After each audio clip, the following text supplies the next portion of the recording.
নির্বাচন নিয়ে যদি কেউ তালবাহানা করে তাহলে পালানোর জায়গা পাবে না বলে মন্তব্য করেছেন বিএনপির স্থায়ী কমিটির সদস্য গয়েশ্বরচন্দ্র রায়। সংস্কারের নামে ভোটার তালিকায় বয়স কমানোর প্রস্তাবের সমালোচনা করে তিনি বলেন, ইউনূস সরকারের কোনো উদ্দেশ্য আছে কিনা তা খতিয়ে দেখা দরকার। সকালে জাতীয় প্রেস ক্লাবে এক কর্মশালায় গয়েশ্বর এসব কথা বলেন ৬ মাস পরে এসে ৩২ নংয়ের বাড়ি ভেঙে ফেলা রাজনৈতিক সংস্কৃতি পরিবর্তনের বিরুদ্ধে।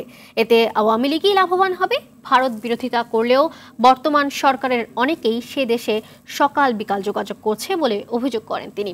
অন্তর্বর্তী সরকারের সমালোচনা করে তিনি বলেন, জনগণের মনে করে নির্বাচনের আগে রাজনৈতিক দলগুলো যে প্রতিশ্রুতি দেয় ক্ষমতায় গেলে ভুলে যায়, তাই সবার আগে জনগণের মাঝে আস্থা ফিরিয়ে আনতে হবে। আমি বলতে পারি এক কথায়, মোটা তাজা করা হয় কোরবানির হাটে নেওয়ার জন্য। দয়া করে আপনারা আর কাউকে কোরবানির হাটে পাঠানোর চেষ্টা না করে সময় মতো যৌক্তিক টাইমে নির্বাচনটা দেন। সবাই স্যালুট জানায়।